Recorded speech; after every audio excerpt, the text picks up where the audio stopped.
against the Codex in a constructive, positive way are all linked to Scott Tibbs. So I am very proud to announce to you that we also have Scott Tibbs coming to speak about the Codex. He is the activist who has been on most Codex meetings in the past. So if we're talking about an insider on the Codex with the right information, I think we got the right person for you. So I hope you all enjoy the lecture from Scott Tibbs.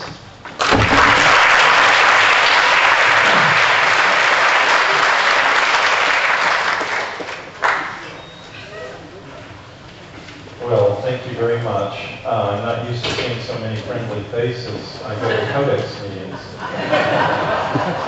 But I was warned by one person in the audience, Willem, that I should speak a little bit more slowly, so I will. So bear with me if you would. However, Ian's speech was so good, I don't know how I could compete with it. So Falco gave me the idea when he gave me all of these Codex guidelines and standards. He handed these to me before the lecture. That's what these are.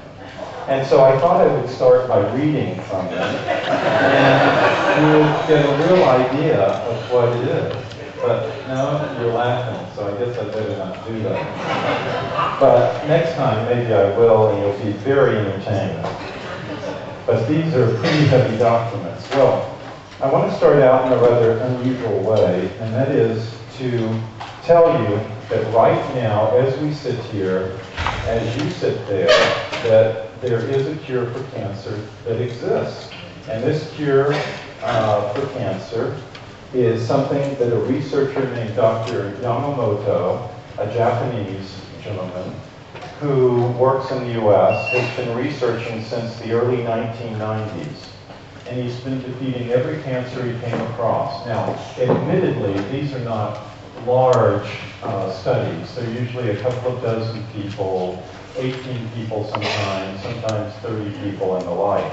But the important thing about it is by giving a once-weekly injection of a nanogram of a substance, he's been able, over a 30 to 60-week period, and it depends on the type of cancer, he's been able to cure every single case of breast cancer, every single case of prostate cancer, every single case of colon cancer, with no return of the cancer at all. And it's relatively cheap, costs in US dollars about maybe $10,000.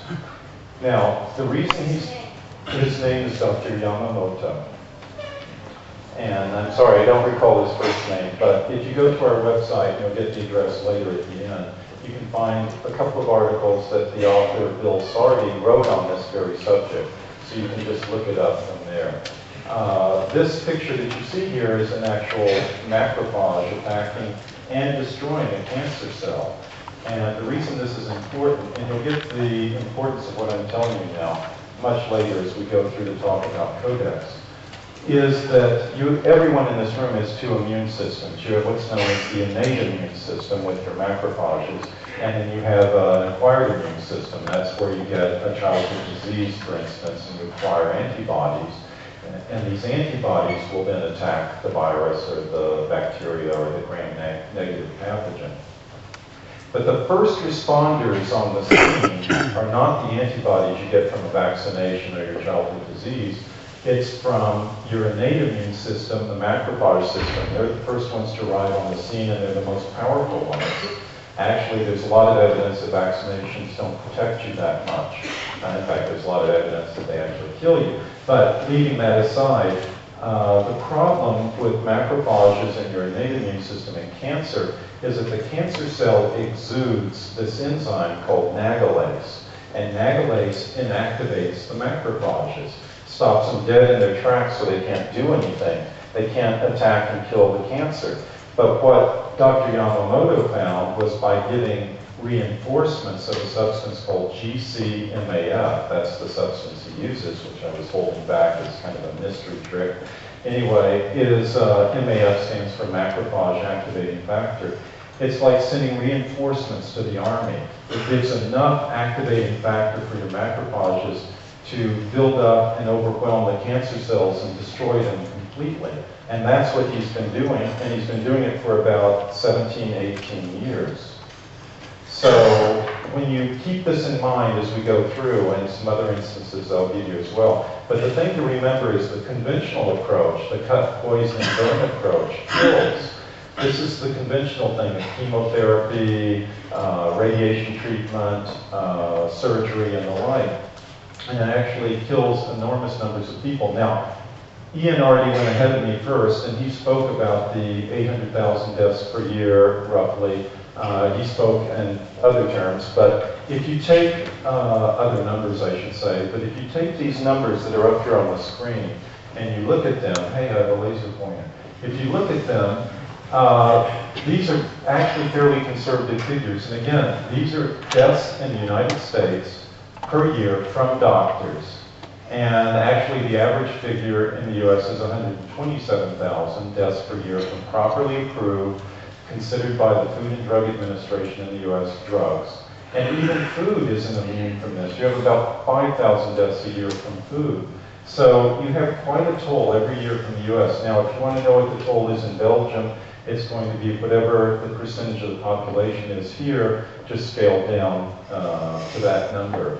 So I don't expect you to read this at all. In fact, I can't even read it from here.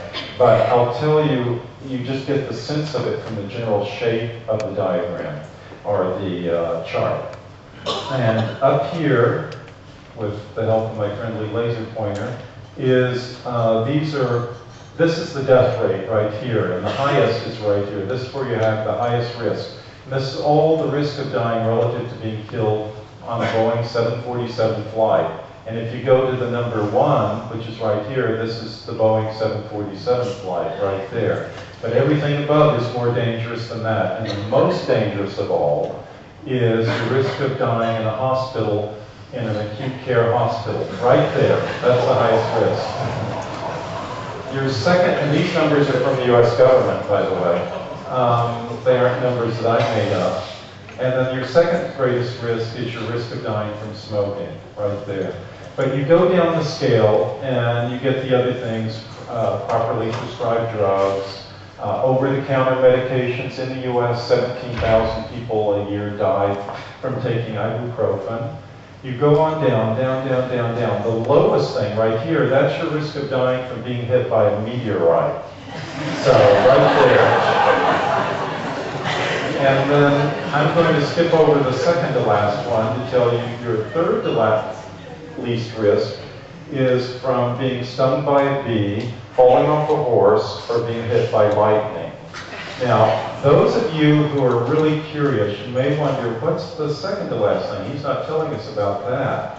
What is that? That's your risk of dying from taking a supplement pill. Vitamin C, vitamin D, vitamin E, that's your risk of dying from that. So you're more likely to die from being stung by a bee, falling off a horse, or being hit by lightning than you are from taking a food supplement. And I want you to keep that in mind as we go through all the money that's being spent in the European Union, at Codex, in America, on rules and regulations to keep you safe from vitamin and mineral food supplements, how dangerous they are. Well, the only thing more dangerous is being hit by a meteorite, so they haven't hit that yet, but I'm waiting for it. I'm hoping to protect us from meteorite strikes. So keep this in mind, please. So natural products are really safe. Now, I've already said some of this, but just to give you a little bit of a feel for it, during 23 years in the US, there were maybe 10 deaths attributable to supplements. And by the way, when I talk about supplements, I'm not here on behalf of a supplement company. I don't represent them. I represent the National Health Federation, which is a consumer organization. I take supplements, but I don't sell them. I buy them. I'm a consumer, so I'm speaking from that viewpoint. I could care, well, I do care, but it doesn't help me financially if you buy supplements or you don't buy supplements. But I'm telling you what works, and these are the things that they're trying to suppress, amongst many other things. So you can see that as I said, safer than drugs, doctors, hospitals, food, horse riding, bee stings, and even lightning. So these are substances that also work, and this is one of the reasons they're under the gun, why they're being attacked so viciously by the authorities, by the establishment, by the people who don't want you to be well. They'd rather you be sick, because then you're a customer for their drugs, for their medications and the like. And then you're more under their control. Here I gave the example of GCMAF. It also works on AIDS patients as well. It's very protective against the HIV virus, assuming there's even a connection between the two. But it certainly has been shown to help AIDS patients. Also, ionic silver. Now, many of you may be familiar with ionic silver that you can take to combat flu and other viruses. Selenium is super important because you don't get that in your diet. You know, a lot of people say, just eat a healthy diet. Just eat, as they say, 3 square meals a day, and you'll be fine. But the fact of the matter is, it's very difficult to get enough nutrition these days from your diet. Because the simple matter, and I had a big argument in a Codex meeting with the chairman of the CCNF-SDU, the Codex Committee on Nutrition and Foods for Special Dietary Uses chairman, our committee, because he was claiming that the foods that are grown in today's soils are just as rich in vitamins and minerals and nutrients as those grown 50 years ago. And I said, nonsense. I was the only one to challenge him at the meeting, and this happened about 3 or 4 years ago, and I challenged him. I said, that's not true. British, American, and Canadian studies clearly show that the vitamin, the nutrient content of foods has diminished by 50% from what they were 50 years ago. Our grandparents ate much more healthily than we do. And on top of that, you need to consider that we have factors in our lives today that our grandparents, even our parents, never had. More stress, so that ups your requirements for nutrients. We have more toxins in our environment, far more, you know, asbestos fibers that come off the brakes of cars when they brake ahead of you, the fumes from the car exhaust, the pesticides, herbicides you eat in food, and the like. So we're inundated with this, and this is all a problem. So taking something like selenium, which is very poor in European soils, but rich in certain parts of American and Canadian soils, is very vital for you, because they found, for example, they did a study with some men, about 3,000 men or so, half of whom took selenium, 200 micrograms a day, and the other half who didn't. And they tracked them over a period of years just to see, that was all they did. They just gave them that. And they found that the ones who had taken selenium, 200 micrograms a day, had half the infection rate of AIDS as the other group, the control group that hadn't been taking it. Now, you don't have to take a supplement to get selenium. If you eat 1 Brazil nut a day, you'll get about 150 to 250 micrograms of selenium. So you can take it that way if you want. But probably, of this entire, everything's important on this list, but if I could say one thing that's the most important thing, it would probably be natural vitamin D. And I don't know how many of you are supplementing your diet, but I guarantee you that you're probably getting close to 0 in your diet now. You might be getting in fortified milk some synthetic vitamin D, which is not very effective, but you really need natural D. Did you ever think about why the flu season occurs when it does? You know, it typically occurs at the end of January, February. Well, it's because you've acquired, or the population has acquired, through sunlight, which is the richest source for vitamin D, in the summertime, July, reserves that are stored in your liver. And then over time, here comes August, you don't get as much, in fact, you get very little.